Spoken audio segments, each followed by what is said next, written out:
Hello বন্ধুরা, আশা করি সবাই ভালো আছেন। তো ইন্ডিয়ায় যারা নতুন যায় তাদের জন্য একটি নতুন ভিডিও নিয়ে হাজির হলাম। তো পুরাতন যারা ইন্ডিয়ায় যাওয়া আসা করে পুরাতন তাদের জন্য না, যারা নতুন যাওয়া আসা করে বা নতুন যাচ্ছে তাদের জন্য।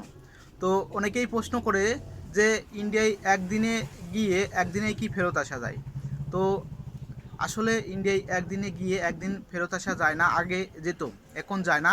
মিনিমাম আপনাকে 24 ঘন্টা আপনার ইন্ডিয়ায় অবস্থান করতে হবে, বা 2 দিন বা 3 দিন অবস্থান করতে হবে, তারপরে দেশে ফিরতে হবে। তো তাছাড়া আপনি দেশে ফিরতে পারবেন না, বা ফিরতে গেলেও আপনার ইমিগ্রেশনে সমস্যা হবে, ইন্ডিয়ান ইমিগ্রেশনে।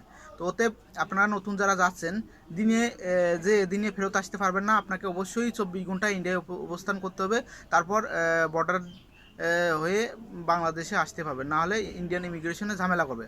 তো আপনি 24 ঘন্টা বলতে আপনি আজকে সকালে গেলেন, আজকে সারাদিন রাত থাকলেন, পরের দিন হয়তো আসতে পারবেন, তবুও একটু ঝামেলা করতে পারে। সবচেয়ে ভালো হয় আপনি 2 দিন বা 3 দিন অবস্থান করবেন ইন্ডিয়ায়, তারপর আসলে কোনো সমস্যা হবে না। আরেকটি বিষয় আছে, সেটি হচ্ছে আপনারা এক বর্ডার দিয়ে গিয়ে অন্য বর্ডার দিয়ে আসতে পারবেন কি।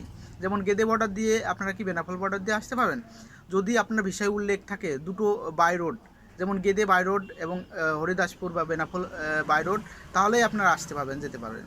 তো আপনারা যদি বেনাপোল হয়ে যান, গেদে হয়ে আসতে পারবেন, এবং গেদে হয়ে বা যান, তাহলে বেনাপোল হয়ে আসতে পারবেন। বা এরকম কোনো যদি আগরতলা বর্ডার থাকেন লেখা আপনার ভিসার নিচে, অবশ্যই যে সকল বর্ডার সই দেওয়া আছে সে সকল বর্ডার হয়ে আপনারা আসতে পারবেন। এক বর্ডার দিয়ে অন্য বর্ডার দিয়ে আসতে পারবেন, এক বর্ডার দিয়ে গেলে অন্য বর্ডার দিয়ে অবশ্যই আসতে পারবেন, যদি আপনার বিষয়ে উল্লেখ থাকে।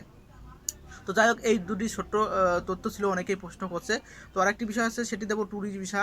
তো ট্যুরিস্ট ভিসা বর্তমানে কিন্তু এখনও কবে খুলবে সেটা জানা যায়নি, বা কবে খুলতে পারে সেটার সম্ভাবনা এখনও জানা যায়নি। অনেকেই মাঝে বলছিল যে 23 তারিখ বা 26 তারিখে খুলতে পারে, আসলে সেটা সম্পূর্ণ মিথ্যা কথা।